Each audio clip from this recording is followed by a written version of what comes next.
can't see me, you Stevie. Wondering how I reach more evolutions than Eevee and make it look easy. What is up, Earth's mightiest subscribers? It's Blerd without fear. Welcome back to the channel. Okay, so today's video, I want to talk about Daredevil number 7, 8, and 9 by Chip Zdarsky, Rafael de la Torre, Manuel Garcia, and Marco Cicchetto. Now, the thing to talk about here, because it's been a minute since the last time I talked about Daredevil. Last time we discussed the character, we learned that the Hand had set up Elektra, who is also operating as Daredevil, to take the fall for the murder of the president of France, who wasn't actually the president of France. They had been turned into a hand puppet. The actual president is very good and dead. The person was nothing more than a hand demon. So this has made Daredevil persona non grata across the globe, where he was already kind of on the Avengers hit list for breaking all of those prisoners out of the Myrmidon. Now he's even more on their radar because of what Elektra did in France. And all the while, the war between Daredevil and Punisher had been brewing. One of the prisoners who Daredevil had broken out of the Myrmidon, the character by the name of Bullet, his son has been abducted by the Punisher and the Hand, and this is technically more to do with Akka than it does have to do with Punisher himself. But Punisher is along for the ride on this, because at the end of the day, Punisher sees Elektra and Daredevil himself as criminals because they murdered the Quotey Fingers president. So right now, that's his only goal. He wants to destroy Daredevil and punish him once and for all. This is ultimately what leads to what is supposed to be the first official battle between Daredevil and Punisher, even though technically it's actually their second official battle since the new status quo shift of both Punisher and Daredevil, since Punisher becoming leader of the Hand, Daredevil having become leader of the Fist, and now they have this battle, and the battle is technically not supposed to go in Daredevil's favor. It's supposed to go in the favor of the Hand. The Hand are supposed to defeat the Fist and deal them a massive blow, and it was largely implied that it was supposed to end with the death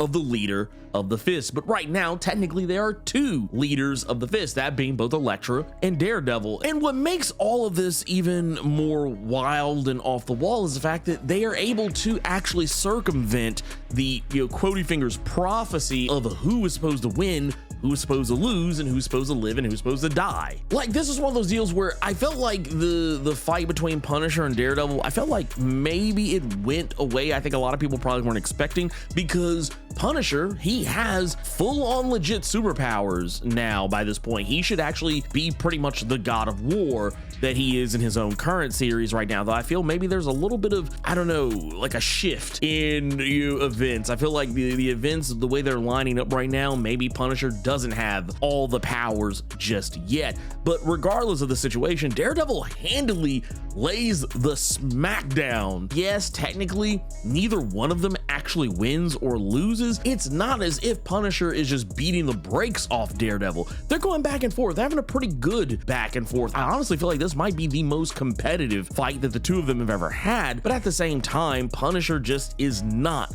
at the level that he is technically on his side of things the more that I take a look at it. The other reason why this was supposed to be such a daunting task is because the Fist is not ready to take on the Hand. All the various members of the Fist, like Speed Demon, Stiltman, Agony, Fancy Dan, so on and so forth, all of these characters are technically not ready to be Quotey Fingers superheroes fighting for the greater good. They're still kind of finding their footing, and while technically they have been out on missions and figured out that they do have the capacity to do great things, they're just still quite not ready yet. And then we also can't forget that Detective North, as well as Foggy Nelson, they're not specifically ready yet, but doesn't really matter, because in the end, they all step up to the task to do what is right. Once again, even with a dragon at the Hand's disposal, they're not able to destroy the Fist once and for all. However, a part of the prophecy does actually come true.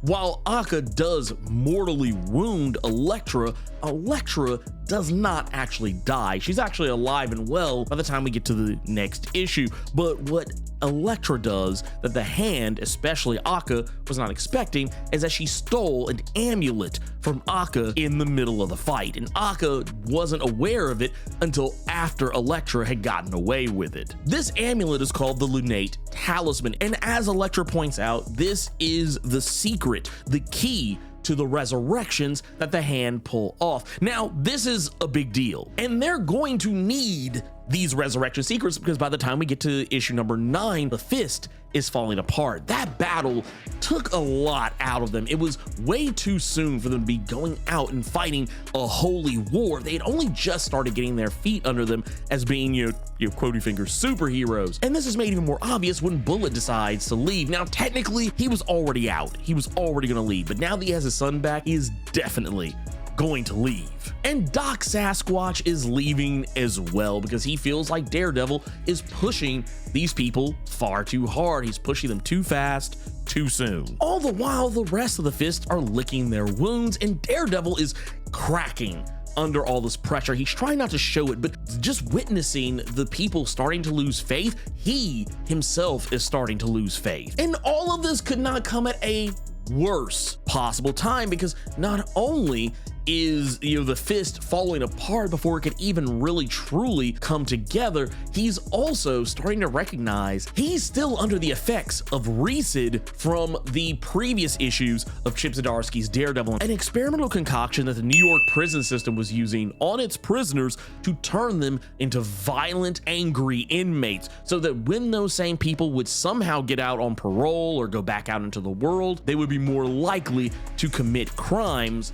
thus returning back to prison and keeping the prison system flush with inmates. This was all stuff that was under the machinations of the Stromwinds, who are kind of upset right now with Daredevil because he's ruining their plans. He is sticking it to them in ways that they're just not happy with. He has long been sticking his nose in their business, and now that the Stromwinds are working with the Hand, they have just had enough. They've been on the back foot, especially too, considering everything that happened in Devil's Reign with the Kingpin. The Kingpin was actually able to put hands on the Stromwinds in ways that they weren't used to. They were used to manipulating things from the boardroom, from the shadows, not necessarily being in the line of fire, and Kingpin pretty much shut all that down in the finale of Devil's Reign, breaking Quinn Stromwind's arm. And by the time that you get to this particular portion of everything going on here too, it's almost as though where this fight took place, whatever's going on with Punisher now currently is starting to catch up when you finally get to issue number 9 of Daredevil, because Akka mentions that the Punisher is lost. So it's hard to say whether this is when, Punisher had run off with Maria the first time, or if this is what's going on currently. So it's one of those, we'll just kind of have to wait and see how it plays out. So right now, the Stromwinds want to take the fight straight to the Fist, going to their secret island and dropping Resid bombs on the island, turning everyone in the Fist pretty much back into what they were before Daredevil broke them out of the Myrmidon. Agony has reverted back into being just nothing more than a symbiote monster. Same goes for Stegron, and it's likely the same for a lot of the other characters on the Fist. But the more heartbreaking part of it is that Elektra, now that she has the amulet, she's going to destroy it, and this is supposed to undo the Hand's resurrections. But there's one problem with undoing the Hand's resurrections. The thing that's kind of weird about that is I don't recollect any instance where Foggy Nelson has ever died. It is implied that at some point he was somehow killed by the Hand and resurrected by them. Now, the reason why I believe this is actually the case is because when Akka was interacting with Daredevil in issue number 3,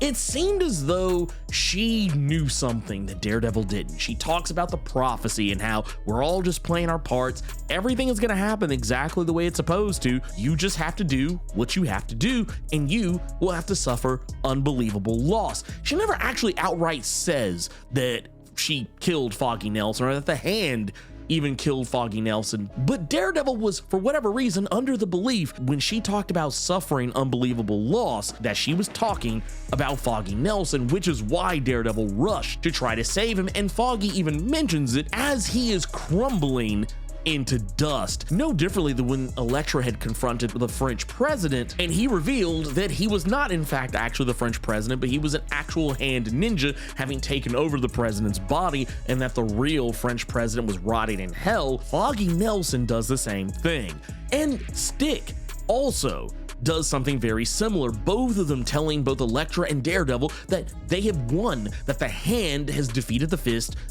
is dead, and that they have taken everything from them. Akka wanted Elektra to take the Resurrection Stone. She wanted her to have it because she knew if she took it, she would get rid of it. And that is exactly what they did. Stick even convinced Elektra to do the same. So pretty much this entire time, Foggy and Stick have been spying on the Fist. They've been reporting back everything that they've been doing. They've been keeping tabs on this entire time, hence why Frank Castle and Akka have been one step ahead of everything that they've been doing for the most part. Now, I will definitely want to point out something here. The idea that the Resurrection Stone being destroyed, that it should have killed Elektra as well. To be fair, Elektra has only died on 2 occasions. One of those being in Daredevil number 181, and the other being in Wolverine number 24. And while technically one of those resurrections was half-assed done by the Hand, the other end of it was technically done by the Chase. So that one you can kind of wipe away because her spirit was purified in that first instance. And while technically the second resurrection in Wolverine Volume 3 number 24, it did actually happen. This was a joint effort by both the Hand and Hydra. The reality of it is that we can't forget that that version of Elektra was very likely a Skrull. Shortly after that Quotey Finger's death and resurrection, Elektra was replaced by a Skrull in Brian Michael Bendis's New Avengers series. So I'm willing to give Elektra a little bit of rope here that is likely why she didn't die right alongside Stick and Foggy Nelson. The aftermath of this, we don't really see what happens to anyone on the Hand side of things. The stone seems like maybe it was more targeted. Yeah, maybe it did kill anyone that was resurrected by the Hand, but the only place where I'll admit that my theory on how the stone works kind of falls flat is that, well, if it would destroy anyone who was resurrected by the Hand, what would that mean for the Hand themselves, much less the people who are in charge, who have all very likely died at some point and been resurrected? That's kind of where things get a little tricky. It makes me wonder if maybe this has more to do with the fact that these were targeted deaths. That's the only thing I can really go with. Like I said, I feel like the more I think about it, the more the story just kind of gets a little too weird. It almost kind of breaks my brain to think about, but here we are. All of this comes at about roughly the worst possible time that it could. This has actually broken Matt Murdock, a man who is probably one of the most famous Catholics in the history of superhero comics. His faith has absolutely been tested and it has been found wanting. This has proven him beyond all reasonable doubt that the God he worships is dead, that there is no one out there looking out for him, that this is his punishment. And if things could only get even worse, the Avengers have shown up and they're ready to take Matt down. I think the whole deal with the Avengers, at least as far as Daredevil is concerned, is going to be easily, put away. I don't think they are going to actually do anything to Daredevil. I mean, they'll probably fight him a little bit, but I feel like whatever is going on here, I don't think that they are going to go as hard on Daredevil as they're probably going to go on Punisher, as seen in the most recent issue of Punisher. I feel like by the time we get to Daredevil number 10, I don't know, I just get this impression that Spider-Man and the Avengers, well, yeah, they're probably gonna put some hands on him. I don't think it's gonna be half as bad as what Punisher is ultimately gonna get. And I don't know, maybe it's just because Daredevil hasn't really done quite as much that is as terrible as what Frank has been doing, but in their eyes, bad is bad most likely, and I don't know, maybe they'll treat him equally in all of this, but it's not like Daredevil hasn't told them what Frank is up to and why he's doing the things that he's doing. Now, the whole breaking the criminals out of the Myrmidon, that's a whole other story altogether. That is initially what got Daredevil on the Avengers radar as a threat to take down, but we'll just have to kind of wait and see as far as what's going to happen there. I can't help but wonder though if at some point, and maybe this is based on solicits that I've seen, I wonder if Punisher and Daredevil are going to realize maybe they should actually work together to stop the Hand once and for all. I feel like that's the most logical place that any of this could potentially go, and I feel like even in not just defeating the Hand but also protecting themselves from the Avengers, I feel like that is also going to lead to Daredevil and Frank Castle actually working together as well, if for no other reason than just to keep themselves off the Avengers radar. But who knows, we'll have to wait and see what happens. We don't really know what's going to happen with the Fist ultimately. We just know that they have been broken, but is it actually truly gone the way that Foggy and Stick seem to believe? Maybe, but I hope that's not the case. I was actually really liking the idea of the Fist, so we'll just have to wait and see. But anyways, if you enjoyed this video, do the YouTube thing, like, share, comment, subscribe, and make sure to tap that notification bell so that way you don't miss out on any of the videos I put out. In the meantime, let me know what you thought about Daredevil number 7, 8, and 9. Keep it plus ultra and sound off in the comments.